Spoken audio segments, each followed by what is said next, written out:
I married Lisa, believing she was my soulmate. For 6 years, we shared a steady, if unspectacular, happiness.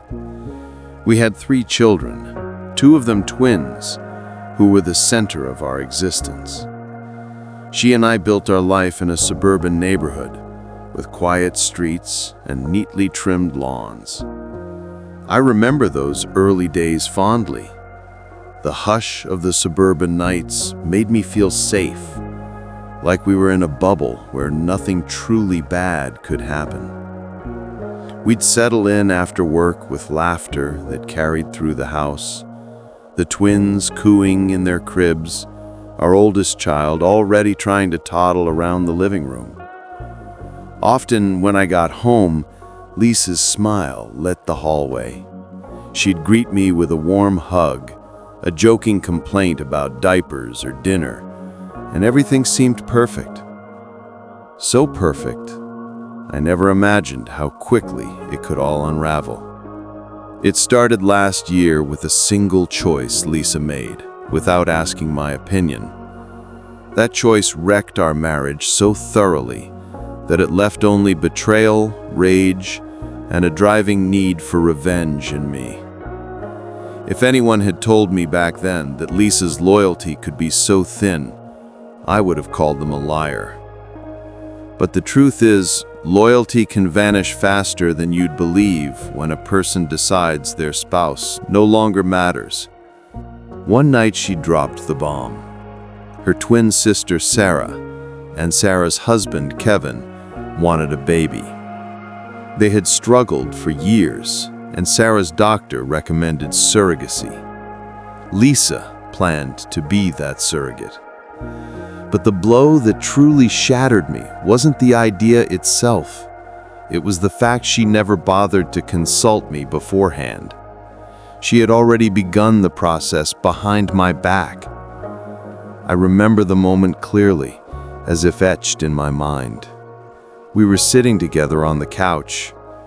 Well, physically together, but each lost in our own thoughts. A late-night comedy show flickered on the screen, half forgotten. Lisa glanced at me, phone in hand, and said almost casually, "Grant, there's something I've decided to do." The casual nature of her tone set off alarm bells in my head. Lisa only spoke like that when she had a big announcement, something she was determined to push through regardless of what I thought. My stomach knotted. I muted the TV. I asked, "What's going on? You look serious." She smoothed a dark strand of hair behind her ear. "I'm going to be Sarah's surrogate." I blinked. "What do you mean?" She held my gaze, her voice steady. "Sarah can't have a baby. She's been through multiple IVF cycles and nothing's worked. The doctors suggested a surrogate, and because Sarah and I have the same DNA, I'm practically the perfect candidate. I've already spoken to the clinic." She said it so matter-of-factly that for a second I thought she was joking. When I saw no hint of a smile, my heart rate spiked. "You've already," I said, swallowing hard. "Lisa, are you telling me you're carrying Kevin's child?" She exhaled. "Sarah's child and Kevin's child. It would be their embryo.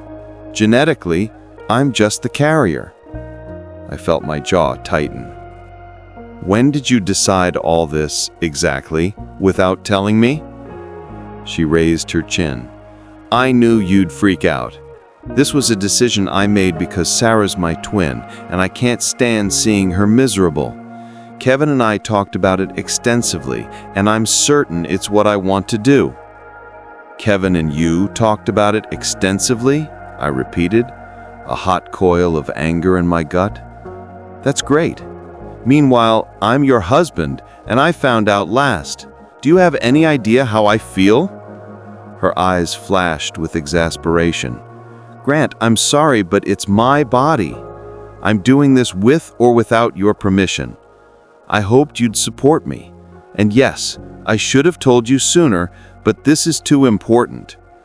I could barely speak for a moment, my throat so tight with fury. So that's it? You're telling me to accept a pregnancy that isn't mine? To watch you carry another man's child under our roof, and you think I'll just smile and clap my hands? Lisa set her phone down, crossing her arms. You can call it what you want, but this is happening. Sarah and Kevin are counting on me, and if you really love me, you'll respect that. An icy calm settled over me, more frightening than outright anger. Respect? You don't show respect by blindsiding your husband with a choice that impacts our marriage. You're not just making decisions about your body, you're making decisions about our family. She stood, fists clenched. Stop acting like you're the victim. Sarah is family too, and I'm saving her. If you can't see that, then maybe I've overestimated you all these years. That final statement sent me over the edge. Overestimated me? Lisa, if you go through with this, it's going to tear us apart. She moved past me, shoulders rigid. Then maybe we're not as strong as I believed. I stayed behind, seething, my heart pounding so hard I could hear the blood rushing in my ears. I tried to breathe through the anger, but it felt like a betrayal so profound I couldn't name it. The quiet house pressed down on me, thick with the aftershock of her news. And although I told myself I should calm down, I already knew everything had changed. The days that followed were tense. Lisa talked openly about doctor's appointments, fertility meds, implantation schedules. She told me more as if we were discussing what groceries to buy, not a life-altering surrogacy. I could barely listen without feeling sick. Each mention hammered home that she'd made a choice that shredded any notion of partnership we had. 2 evenings after she first told me, I came home to find a box from a fertility clinic in our fridge.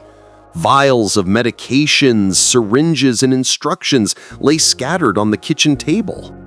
Lisa was flipping through a thick packet of papers. "What is all this?" I asked sharply, gesturing at the paraphernalia. She glanced at me. "Hormone treatments. I need to start them so my body will be ready for the embryo transfer.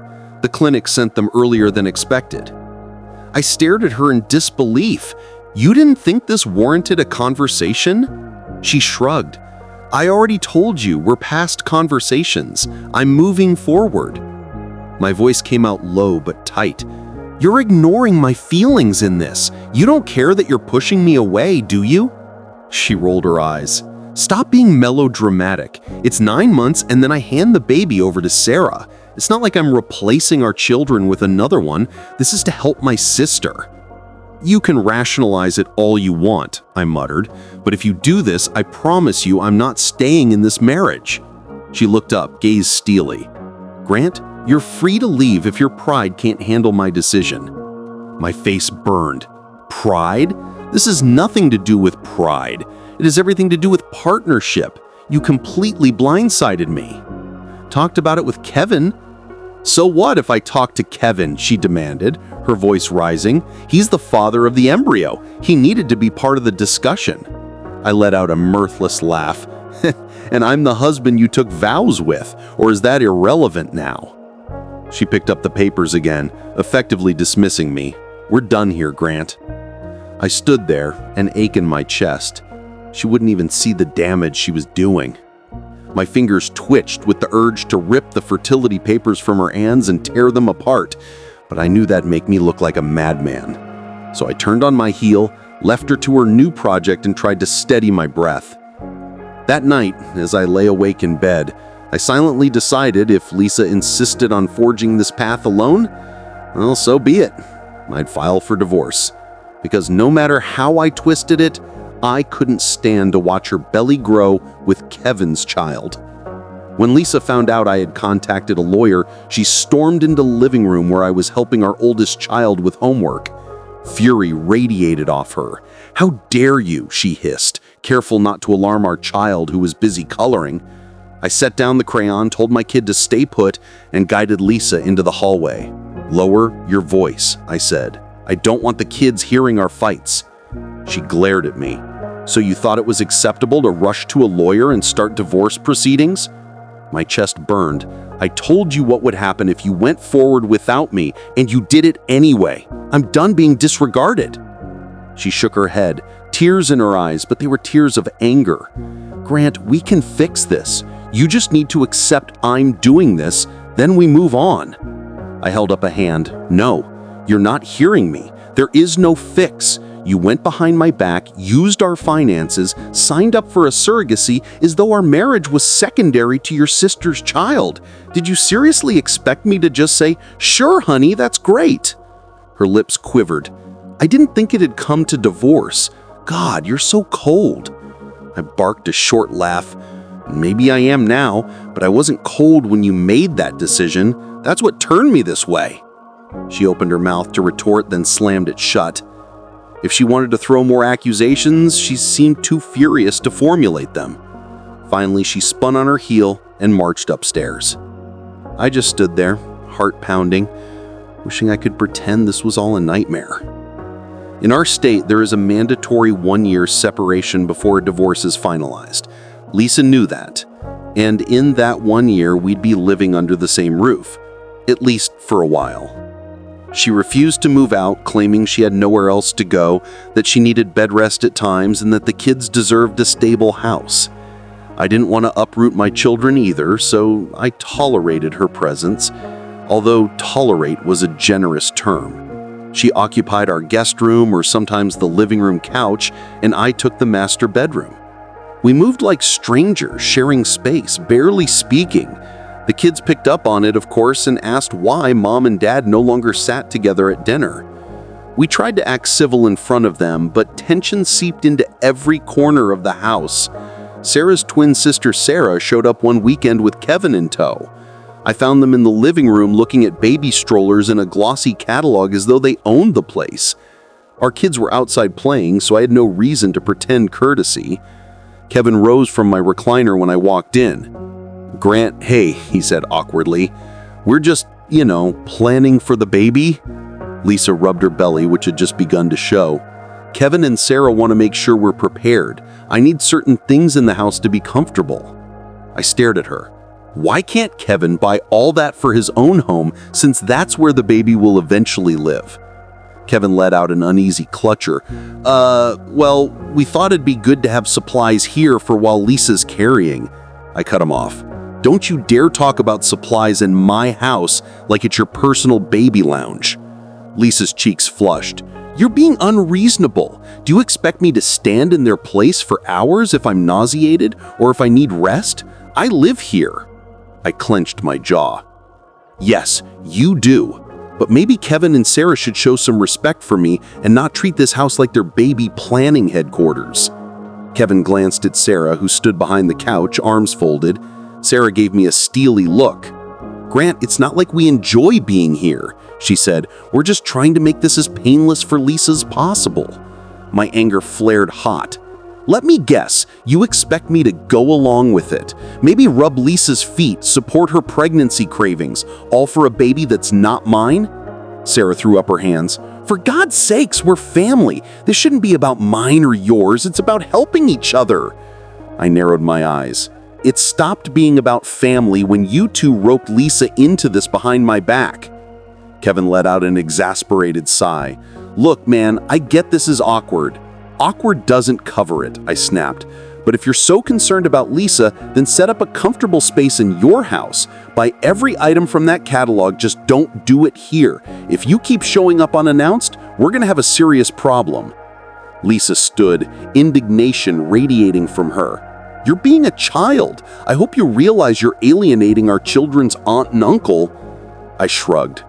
I'd rather alienate them than let them waltz in as if my marriage doesn't matter. She spun on her heel and stormed off. I just stood there, heart pounding, wishing I could pretend this was all a nightmare. The following months were grim routine. Lisa's belly expanded. She complained of morning sickness, backaches, constant fatigue. She expected me to care. She'd say things like, Grant, could you bring me some crackers from the kitchen? Or, "Could you get me a pillow for my back?" I refused every single time. She'd hiss, "What kind of heartless man are you? You can watch the mother of your children suffer like this and not lift a finger?" I'd snap back, "You're Kevin's surrogate. Let him handle it. If he can't, call Sarah. I have my own concerns, like raising our kids and keeping the house afloat." She'd stomp off, often in tears, ranting about my cruelty. But each tear she shed fell on the hardened shell of my heart. I reminded myself she'd shown no compassion for me when she decided to carry another man's baby without so much as a consultation. So I offered her the same courtesy. None. She tried to guilt trip me. Late one night, she came to my door and said, "I can't sleep. My legs are cramping. Could you rub them like you did when I was pregnant with our twins?" I stared at her from the doorway, her face a mixture of desperation and hope. Then I said flatly, "No," and shut the door in her face. My kids noticed the friction. Our oldest asked, "Dad, why don't you hug Mom anymore?" I swallowed the bitter truth and said gently, "Sometimes grown-ups don't get along, but I love you and I'll always be here." The innocence in my child's eyes made me want to throttle Kevin and Sarah for putting us in this position, but mostly it made me resent Lisa for letting it happen. As the months crept by, Lisa's family inserted themselves into the fray. Her mother called me, voice dripping with condescension. "Grant, I can't believe how selfish you're being. Lisa is doing a wonderful, selfless act for her sister. How can you deny her your support?" I said coldly, "Maybe ask your daughter why she did it without telling me. I owe her no support. That baby isn't mine." Her father tried intimidation. "Young man," he growled over the phone, "you're heading down a very dark path. If you don't help Lisa, we'll see to it you regret it." I smirked at the phone, though he couldn't see me. "That's interesting because I already regret trusting your daughter with my marriage. Good luck with your threats." They hung up on me. I had no doubt the entire extended family viewed me as a monster. But I also knew the court would see facts. Lisa was pregnant with someone else's child, funded partially by our joint finances without my consent. That would be on her. One of the worst confrontations happened in the 7th month. Lisa, belly large and heavy, returned home one evening with grocery bags. She struggled to carry them, nearly dropping one on the porch. She called out, "Grant, can you please help me? My back is killing me." I opened the door, arms folded. "Ask Kevin or Sarah. They're the reason you're pregnant." Her eyes glistened with tears, but I saw the flash of anger beneath. "I just spent hours at the hospital dealing with some checkups. I'm exhausted. I'm still your wife, whether you like it or not." I snorted. "Not for long, and certainly not in spirit. You made that clear." She let out a wail of frustration and turned to drag the bags inside on her own. A couple of cans fell out, rolling on the porch, but I didn't move. She ended up bruising her forearm, trying to wrestle everything in at once. Breathless, she set the groceries on the kitchen table and glared at me. "You can't keep punishing me like this," she spat. I arched an eyebrow. "I'm not punishing you. I'm just refusing to play the supportive husband role you threw away." She set a hand on her belly, tears streaming. "When this baby is born, you'll wish you hadn't been so callous." I laughed, a sound devoid of humor. "Believe me, I won't, because you'll be gone and this child will be out of our lives." She inhaled sharply, as if I'd struck her, then stormed off into the guest room. leaving me with a house that felt stiflingly silent despite the drama. I exhaled, wondering if I'd crossed a line. But whenever pity for her threatened my resolve, I remembered that she'd made a unilateral choice that spat in the face of our marriage. My anger held firm. When Lisa went into labor unexpectedly around the 8th month, it was just past midnight. I heard moaning in the hallway, followed by frantic knocks on my bedroom door. "Grant!" she shouted, voice trembling in pain. "My water broke! Oh God, the contractions are coming! Please help me!" I opened the door to see her face contorted, hands braced on her enormous belly, sweat matting her hair.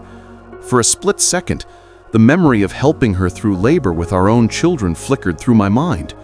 But then bitterness swept it aside. "I'm not taking you to the hospital," I said coldly. "That's Kevin's job." Her eyes went wide with disbelief.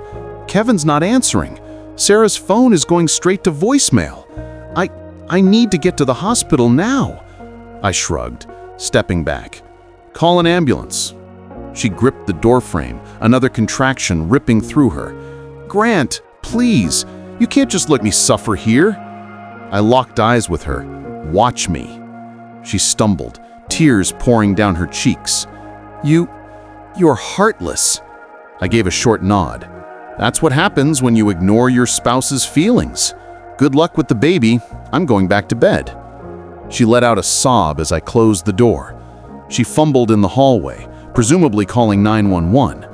Within 15 minutes, paramedics arrived. The lights from the ambulance flashed across my window. I could hear them whisking her away. For a fleeting instant, guilt gnawed at me, but I forced it down. She'd chosen to disregard me. Why should I rush to her side when the child in her womb wasn't mine? The next morning, my phone blew up with calls from Lisa's mother, screaming voicemails accusing me of abandoning Lisa during labor. I deleted them all without listening past the first few seconds. She wanted a baby for her sister, so let her rely on her sister's family. Lisa and the baby stayed in the hospital for several days. The newborn, a girl, was premature but stable. Sarah had health issues of her own, so Kevin was stretched thin, scurrying between 2 hospital rooms. I continued my life as usual, took the kids to school, went to work, cooked dinner. When Lisa's mother phoned to say, "Lisa will be home in a couple of days," I simply said, "That's her choice," and hung up. I was in the living room reading when Lisa finally returned. She was pale, exhausted, and carried the baby in a portable car seat. She set the seat down, gave a long exhale, and sank onto the couch. The baby stirred, letting out a soft cry. I stared at that infant, a tiny, pink-fleshed reminder of the surrogacy that destroyed my marriage. So I said, voice clipped, "Why are you here with the baby? Shouldn't it be with Sarah?" She closed her eyes. "Sarah's still in the hospital, recovering from complications. Kevin's overwhelmed. They asked me to keep the baby here for a few weeks." I scoffed. "They asked or you volunteered?" She glared. "Is there a difference? I can't abandon her. She's helpless."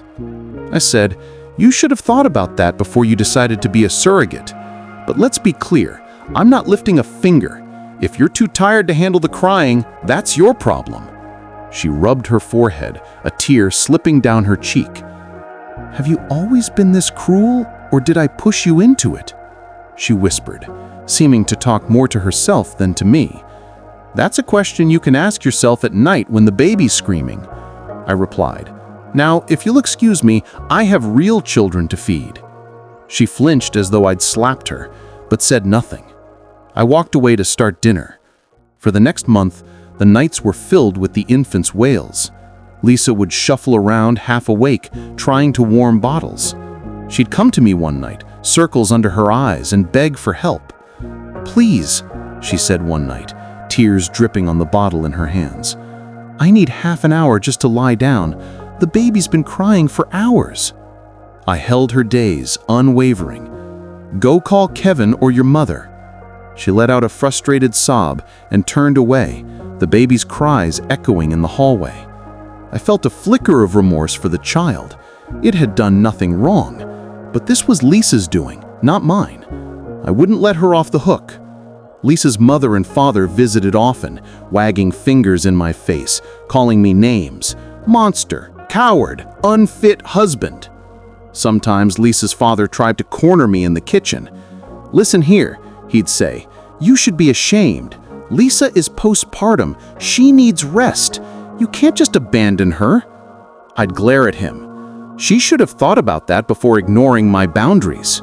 Let Kevin handle the baby. Let your family handle it. Not my baby, not my problem." He'd stomp away, cursing me under his breath. It was a constant chorus of condemnation, and I endured it with grim satisfaction. Lisa's family thought I was heartless, but so far, the law was on my side, especially once the financials came into question. The divorce process was slow, but it inched forward. My lawyer presented evidence that Lisa had dipped into our joint accounts to pay for surrogacy-related expenses, sometimes forging my signature. Court documents spelled out the timeline: Lisa's explicit deception, her disregard for my refusal, her funneling of marital funds. The judge took a particularly dim view of forgery. Meanwhile, Lisa's lawyer tried to spin me as a cruel man who abandoned his pregnant wife. But because the baby wasn't mine, and she'd hidden her surrogacy plans, her argument held little weight. Lisa's twin sister and Kevin, ironically, were silent on the subject of finances, probably because they were relieved they weren't on the hook if Lisa drained our accounts. They simply wanted the baby.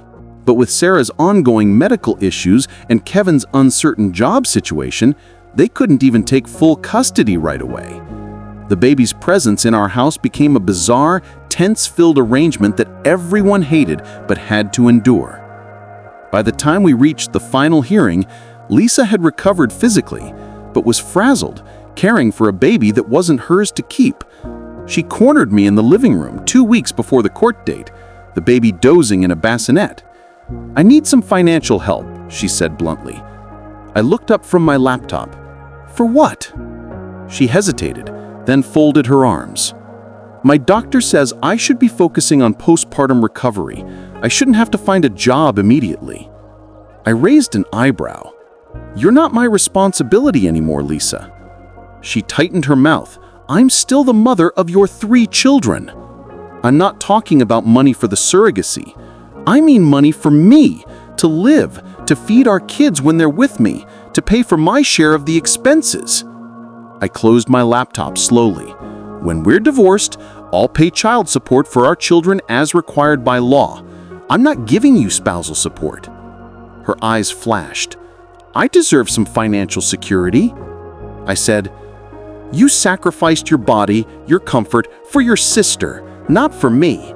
That's the difference." Her voice trembled. "You're unbelievably cruel. You don't care that I'm struggling with postpartum depression?" I stared at her. "I care about our children, not about the baby that's biologically Kevin's or your postpartum that you invited. You made this bed, Lisa. Lie in it." She pressed her lips together, tears welling up. "You'll regret it," she said, voice shaking with rage and sorrow. I shook my head. "You've said that before. The only regret here is that we're in this mess at all." She swallowed, glancing at the baby. "Grant, it hurts me to say this, but you are not the man I remember." I gave a bleak laugh. "Nor are you the woman I married. Life changes, Lisa." She marched away, leaving me with the quiet.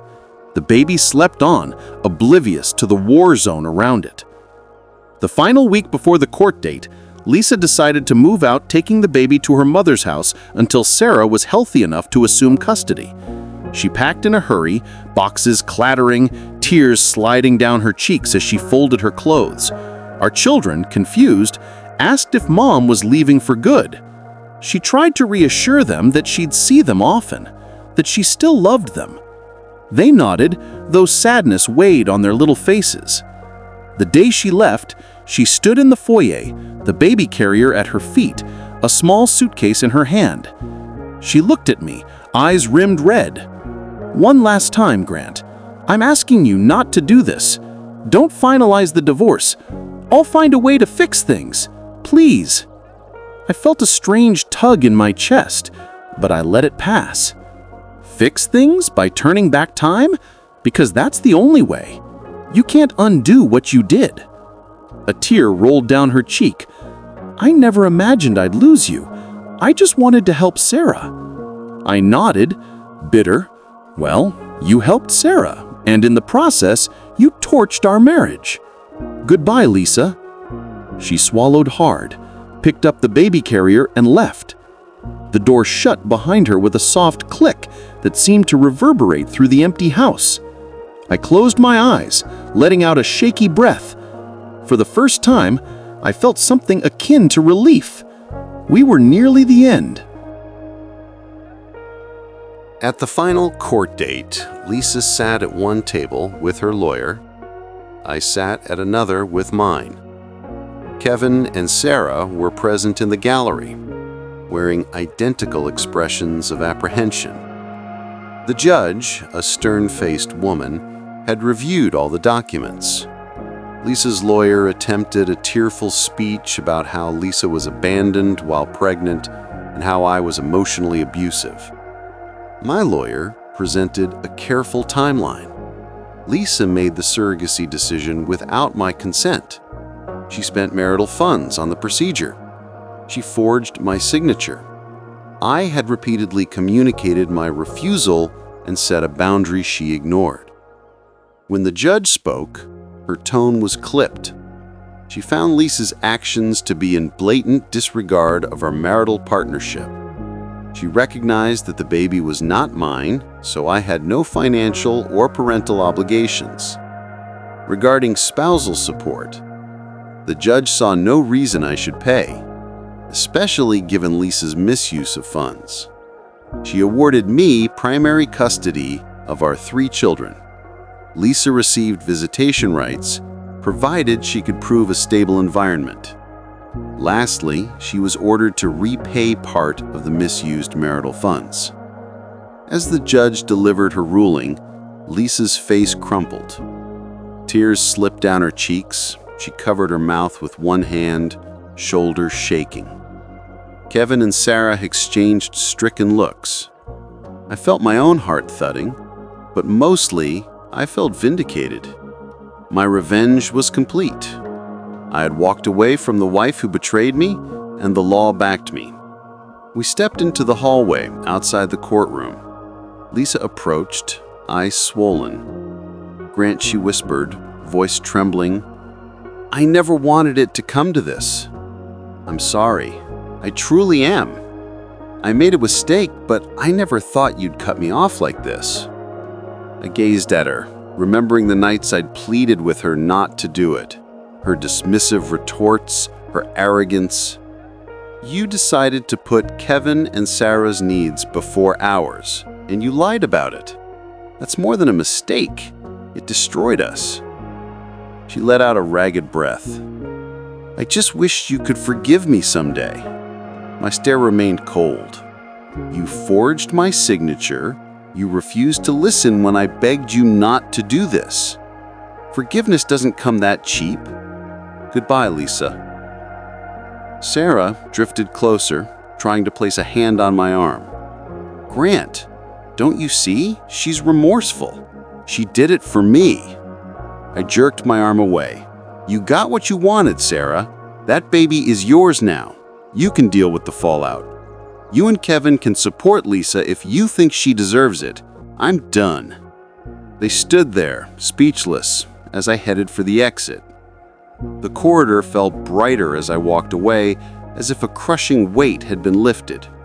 In the weeks after the final decree, Lisa moved in with her mother. The baby stayed with her until Sarah fully recovered. Whenever I saw Lisa during custody exchanges, she looked frail, regretful. She'd ask how the children were doing, and I'd answer politely, but kept my distance. She'd cast forlorn glances at me as if expecting some sign of tenderness.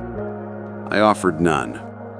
Kevin and Sarah eventually took over raising their baby, but from what I heard, it was no fairy tale. They had medical bills, arguments about finances, little time to lend Lisa a hand. Lisa, financially drained, struggled to find a stable job. My kids, however, were doing much better. Once the tension left the house, we fell into a calm rhythm: school days, weekend outings, family movie nights. No more crying baby to wake everyone at midnight. No more silent warfare in the hallways. Occasionally, Lisa texted or emailed me, talking about regrets, about how she never foresaw Kevin's unreliability or Sarah's ongoing health issues. She mentioned that being a surrogate hadn't truly helped anyone in the end. It had just created more chaos. I offered polite, minimal replies, only addressing our children's schedules or needs. One day, my oldest child looked up at me while playing with Legos. "Dad, do you still love Mom?" I paused, kneeling beside them. "I care about her because she's your mother. But sometimes grown-ups change, and they break trust." They seemed to accept it, returning to their little plastic bricks. Kids can be so direct. It's one reason I love them fiercely. There's no pretense, no hidden agenda. Months turned into a year. The divorce well behind me, I finally felt free. I kept the house, a stable job, and primary custody. Lisa drifted in and out of the children's lives, never quite regaining her footing. Kevin and Sarah had their new baby, but it was no fairy tale. People sometimes asked, "Why didn't you help her after the birth? It was obvious she was overwhelmed." And I'd answer, "She made a decision that excluded me, and she faced the consequences." They'd often shake their heads, calling me merciless. Perhaps I was. But in a marriage, respect and honesty are vital. She showed neither. In the end, my revenge wasn't about violence or public humiliation. It was about letting her face every single ramification of her choice alone. I withdrew the support she had taken for granted and let her see how stark the world could be when she neglected my husband's trust. The judge saw it my way, and so did life's harsh reality. If you ask me now whether I regret how merciless I was, I'll say no. Lisa dealt the first blow by betraying me. I responded in kind, by giving her exactly what she asked for: autonomy. No shared finances, no emotional support, no illusions that we'd stay married through a pregnancy I never consented to. And in the end, I got my freedom and my children, while she was left to grapple with the selfless act that shattered our marriage. That's the story of how surrogacy for her sister turned Lisa from my beloved wife into a stranger, and how I found my satisfaction in not saving her from her own choices. If that's cruel, then cruelty was the price of my dignity, and it was a price I was more than willing to pay.